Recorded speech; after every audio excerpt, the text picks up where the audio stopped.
আজি ৰাজ্য চৰকাৰৰ বাবে এটা অতি আনন্দৰ আৰু স্মৰণীয় দিন।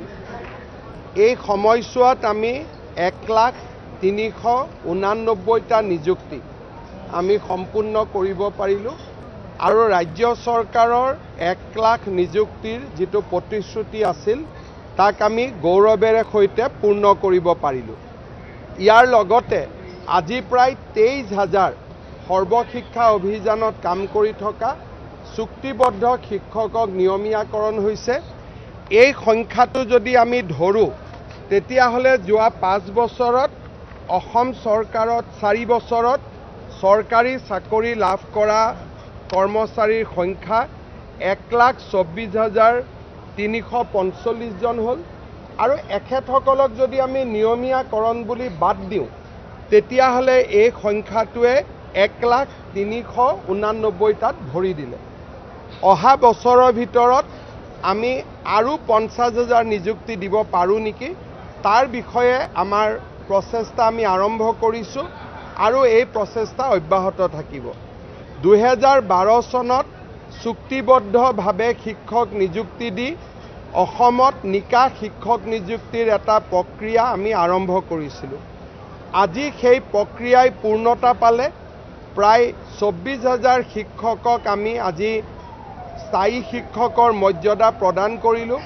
টেট শিক্ষকৰ ভৱিষ্যতক লৈ যোৱা 10 বছৰ বহুত আলাপ আলোচনা, বহুত লিখা, বহুত সম্পাদকীয়, বহুত আলোচনা অনুষ্ঠিত হৈছিল। আজি সকলো জল্পনা কল্পনাৰ আমি জৱনিকা পেলাই গোটেই শিক্ষকখিনিক নিযুক্তি কৰিলোঁ। 2012 চনত মই এখেতসকলক বিকশিত অসমৰ সেনানী বুলি কৈছিলোঁ। মোৰ আজিও মই বিশ্বাস কৰোঁ যে অসমৰ চৰকাৰী মাধ্যমত পঢ়া সেই নিষ্পেষিত পৰিয়ালবিলাকৰ শিশুসকলৰ কাৰণে আমাৰ টেট শিক্ষকসকল এক ডাঙৰ অনুপ্ৰেৰণা। তেওঁলোক বিকশিত অসমৰ সেনানী। 12 বছৰ কাম কৰাৰ পিছত ধুবুৰী বা চাউথ চালমাৰাত কাম কৰা শিক্ষক শিক্ষয়িত্ৰীসকলেও নিজৰ ল'ৰা ছোৱালীক এখন বহল পৃথিৱীৰ সন্ধান দিব বিচাৰে। সেইকাৰণে 12 বছৰ যিসকলে শিক্ষকতা সম্পূৰ্ণ কৰিলে ধুবুৰী আৰু চাউথ চালমাৰা জিলাত যিসকলে ইচ্ছা কৰে, সকলোকে নহয়, তেওঁলোকক আমি 1/3 কৰি 3 বছৰত তেওঁলোকৰ গৃহ জিলা বা গৃহ জিলাৰ ওচৰৰ জিলালৈ লৈ আহিম। কাৰণ প্ৰত্যেকজন শিক্ষকে 12 বছৰ কাম কৰাৰ পিছত নিজৰ গৃহ জিলালৈ যাবৰ বাবে ইচ্ছা কৰে। গতিকে তেওঁলোকৰ বহুদিনীয়া দাবী এটাৰ আমি সমাধান কৰিম। জ্যেষ্ঠতা কাৰো নাই, জ্যেষ্ঠতা থাকিবই। তেওঁলোকতো মই আজি ক'লোৱেই যে জ্যেষ্ঠতাৰ ভিত্তিত এতিয়া তেওঁলোকে হেডমাষ্টাৰো হ'ব পাৰিব।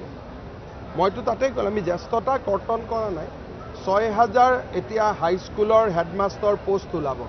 টেট শিক্ষকসকলেও তাত জ্যেষ্ঠতাৰ ভিত্তিত আবেদন কৰিব পাৰিব আৰু তেওঁলোকৰ জ্যেষ্ঠতাটো ক'তো কমি নাযায়। কাৰণ যি স্কুলত আছিলে সেই স্কুলতে আমি তেওঁক নিযুক্তি দিছোঁ। গতিকে সেই স্কুলত ছিনিয়ৰিটিত তেওঁ যিমান নম্বৰত আছিলে সেই নম্বৰতে তেওঁলোক থাকিব। ছিনিয়ৰিটি কৰ্তন হোৱাৰ কথাটো অহাই নাই। গতিকে মইতো উল্টাই আজি ভাষণত কৈছোঁ যে আপোনালোকে ৰাজনীতি নকৰিব। গতিকে কংগ্ৰেছ আৰু বিজেপিৰ পাৰ্থক্য আপোনালোকে চাওক। মই ইয়াত ভাষণত কি কৈছোঁ যে ৰাজনীতিৰ পৰা দূৰত থাকি নিষ্পেষিত শোষিত পৰিয়ালৰ ছাত্ৰ ছাত্ৰীক পঢ়াওক। কংগ্ৰেছে কৈছে গুৰুৰ পৰামৰ্শ লৈ ৱাৰ ৰুমত বহিম। তাৰমানে পাৰ্থক্যটো চাই লওক যে কংগ্ৰেছ কি আৰু বিজেপি কি। পাৰ্থক্যটো আপোনালোকে ইয়াতেই বুজি পাব।